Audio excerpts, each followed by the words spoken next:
네, 기다리고 기다리던 시간입니다. 내일장 홈런주 시간인데요. 지난 종목 리뷰와 오늘 종목까지 좀 설명 좀 해주세요. 네. 지난주에 이제 말씀드렸던 게 두산 인프라 코어고요. 뭐, 제가 화요일마다 이제 1, 2부를 같이 하잖아요. 예, 네. 1부 때도 이제 말씀을 드리고, 2부 때도 똑같이 이제 설명을 해드리는데, 자, 지난주에 두산 인프라 코어는 제가 이제 기술적으로 좀 봐드렸습니다. 얘는 지금 자리가 어떻기 때문에 지금 사야 된다라는 말씀을 좀 드렸었는데, 자, 18,000원짜리잖아요. 자, 차트를 다시 한번 보시면, 자, 지금 길게 보면 쉽게 답이 나오는 종목입니다. 두산인프라 코어는 2011년도 들어서뿐만 아니라 작년에 이제 재작년에 2010년도죠. 2010년도 17,000원 위쪽으로 올라선 이후에는 18,000원 밑으로만 내려오면 밑꼬리를 달고 빨리빨리 올라가려는 모습이 나오죠. 그러니까 이런 거예요. 이런 게 이제 지지 확인이 되는 겁니다. 시청자분들. 자, 보세요. 2011년도에 18,000원, 17,000원 밑으로 내려오면서 얘가 15,000원까지도 순간적으로 이탈을 시켰습니다. 그렇다라고 해서 얘가 지금 지지가 안 된 게 아니잖아요. 보세요.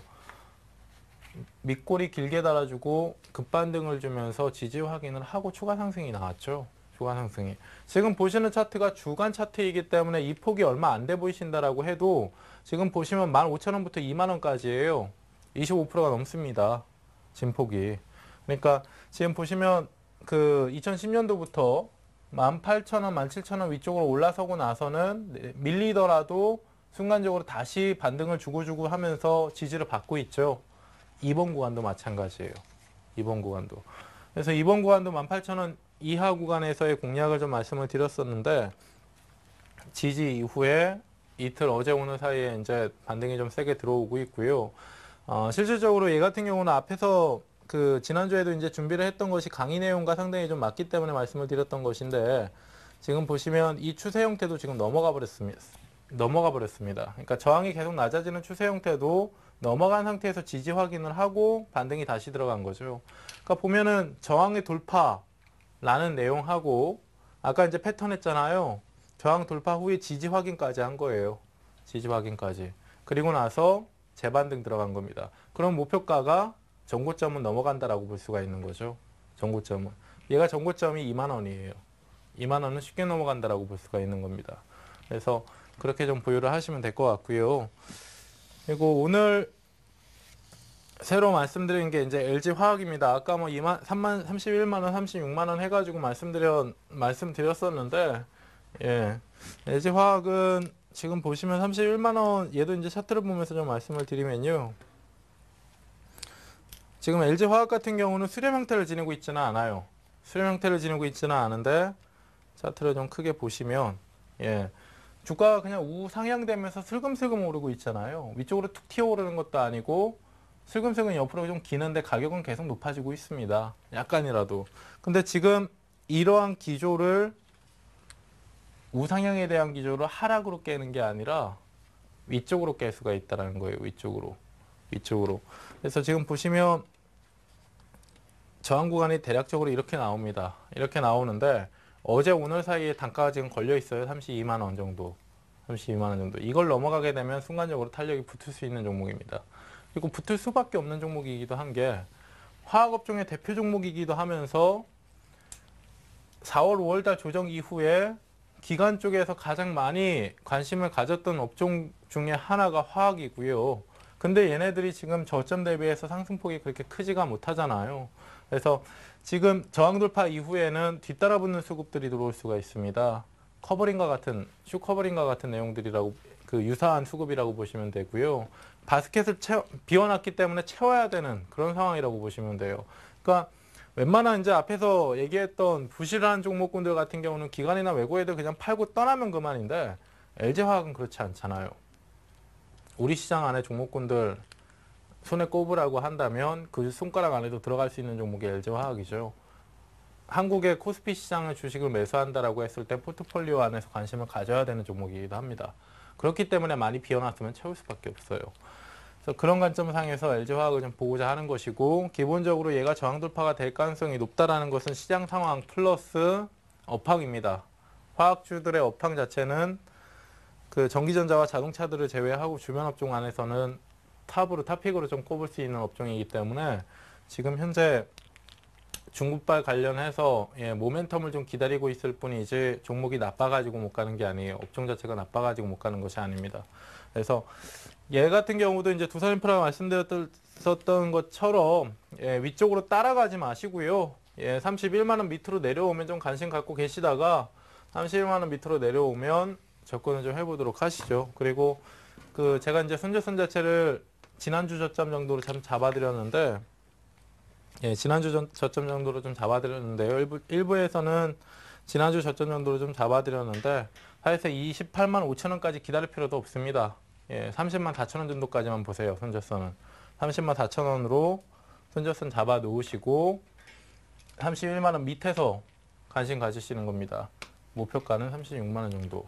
사실상 얘가 이 손절선 밑에 그 전저점 영역권까지 내려온다라고 하는 것은 물론 종목의 개별적인 LG화학이라는 이 종목만의 악재가 나와서 이렇게 내려올 수도 있지만 지수 관련 대형사이기 때문에 시장이 좋은 가운데서는 그렇게 밀리기도 어렵습니다.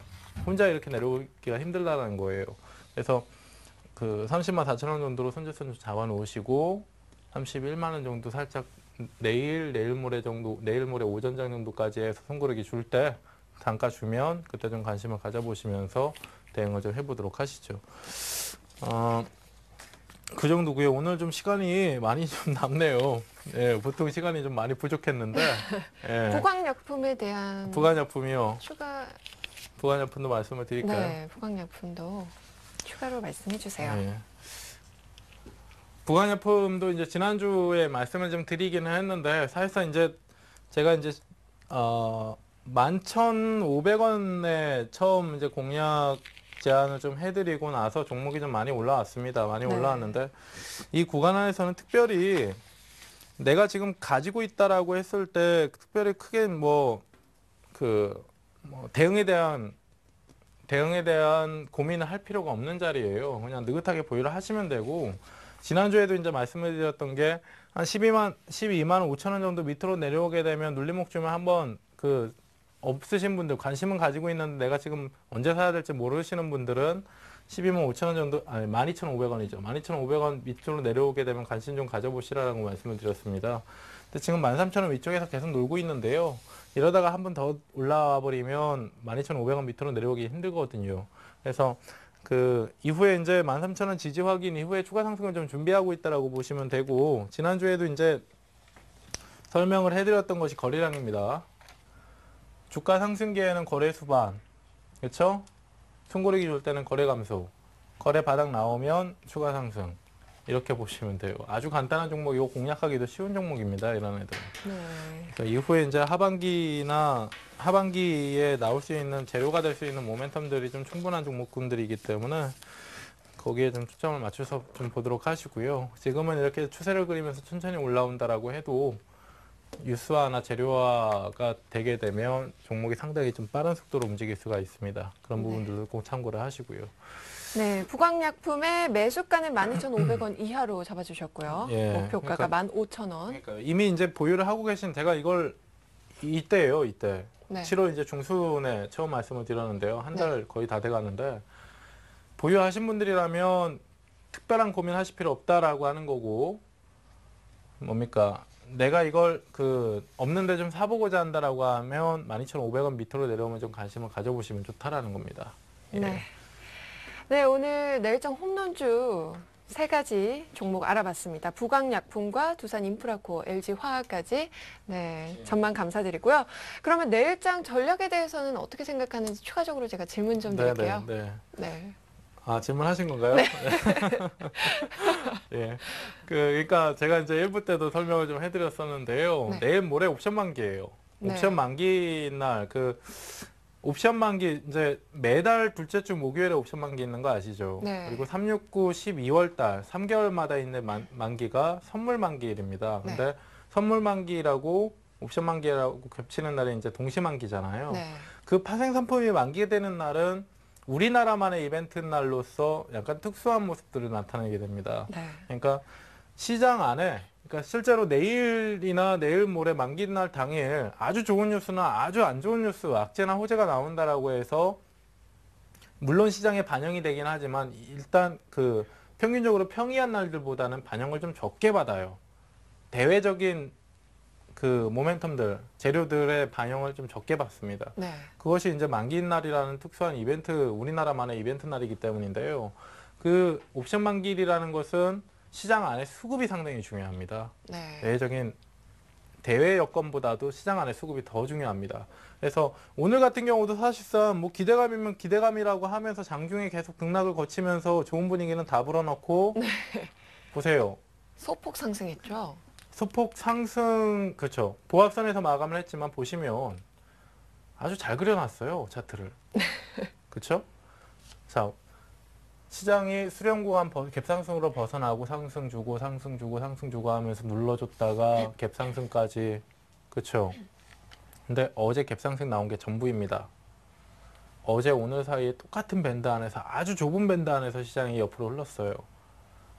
실제로 시장 안에 참가자들이 정말 관망세를 손 놓고 두 손 두 발 다 놓고 그냥 쉬었기 때문에 이런 흐름들이 나온 게 아닙니다.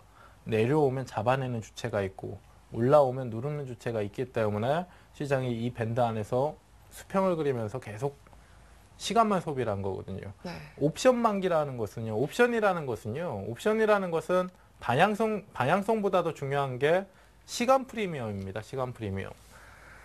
시장이 어제 오늘 사이에 장중에 이렇게 기었다라고 하는 것은 지수의 상방을 예측하는 콜옵션이나 지수의 하방을 예측하는 풋옵션 양쪽 다 프리미엄이 죽어요. 시간이 버려지기 때문에. 옵션이라는 건 시간이 돈이거든요. 주식은 한 달 동안 10,000원이 오르든 1시간 동안 10,000원이 오르든 똑같은 수익률이잖아요. 근데 옵션이라는 애들은 한 달 동안 뭐 예를 들어서 한 달 동안 지수대가 1000포인트가 오른다라고 했을 때의 수익률보다 하루 동안 1000포인트 오른 상황 속에서의 수익률이 정말 큰 차이를 냅니다. 빠른 속도를 가지고 빨리 움직이는 게 중요한 게 옵션이에요. 근데 어제 오늘 사이에 시장이 움직이진 않았어요. 프리미엄이 양쪽 다 감소했겠죠. 만기날, 시세를 쉽게 효과적으로 내려면 만기 주간 안에 월화수 정도의 요일 동안 시장의 시간 소비만을 그냥 부여를 하는 겁니다. 방향성을 전혀 주지 않은 상태에서. 이렇게 되면 풋옵션, 콜옵션이 가격이 다운이 돼요. 그리고 나서 만기날 강하게 터뜨릴 수가 있는 거죠. 네. 그럼 어렵죠, 좀. 투자자들은 네. 만기날을 긴장해야 되는 거네요. 그러니까 그렇죠? 내일 모레가 만기날이기 때문에 내일 같은 경우도 오전장까지는 변동성이 좀 작을 수가 있습니다. 시청자분들. 그리고 이제 해볼 때도 말씀드렸듯이 오전에 이제 적은 변동으로 지나가고 오후장에 살짝 변동성이 확대될 수가 있어요. 그것이 이제 본격적인 변동이 아니라 만기 당일을 대비하기 위한 변동입니다. 만기 당일을, 그러니까 내일 모레를 대비하기 위한 변동이 내일 오후장 들어서 좀 들어올 수 있다는 거죠. 네. 네, 알겠습니다. 지금까지 고종현 전문가와 함께한 강의 여러분 어떠셨나요? 궁금한 사항은요, 전화와 문자로 언제든지 문의해 주시기 바랍니다. 전문가님의 유료 방송이나 무료 방송으로 통해서 더 많은 내용 확인해 보시는 것도 유익할 것 같네요. 자, 그럼 홈페이지 들어가셔서요, 퀴즈 이벤트도 참여하실 수 있는데요. 정답자 중에서 추첨을 통해 푸짐한 상품 전해드릴 수 있습니다. 많은 참여 부탁드립니다. 네, 전문가님 퀴즈 내주시겠어요? 예. 오늘 퀴즈는 다음 중 ETF와 관련 없는 것은입니다. 1번은 코덱스, 2번은 킨덱스, 3번이 타이거, 4번이 라이온. 정답 뭔지 아세요? 저요? 저 시청자들한테 물어볼게요. 네. 네. 여러분 퀴즈 이벤트에 참여하실 수 있는 방법 알려드릴게요. 먼저 포털 사이트에서 리치맵 검색하시고요. 홈페이지에 들어가셔서 회원가입부터 하셔야 됩니다. 그리고 저희 주식쇼 스트라이크 클릭해 주시고요. 퀴즈 참여하실 수 있습니다. 정답을 선택한 후에는 정답 확인 버튼까지 꼭 클릭해 주시고요. 정답자 중에서는 추첨을 통해서 저희가 VIP 회원과 아카데미 무료 이용권 그리고 주식 관련 서적 선물로 보내드릴게요. 많은 참여 부탁드립니다. 네, 전문가님 오늘 감사합니다. 다음 주 강의도 기대해 보겠습니다. 예, 감사합니다. 네. 네, 지금까지 성공 투자를 위한 투자 노하우를 알아봤는데요. 전문가들의 더 자세한 노하우와 종목에 대한 의견 듣고 싶으신 시청자 여러분은요. 저희 리치맵 홈페이지를 통해서 전문가 온라인 방송에 참여하실 수 있습니다. 내일은요, 이성대 전문가와 박준남 전문가의 시장과 종목을 보는 노하우가 공개되니까요. 여러분 내일도 함께해 주시고요. 주식쇼 스트라이크 오늘은 여기까지입니다. 편안한 밤 보내세요.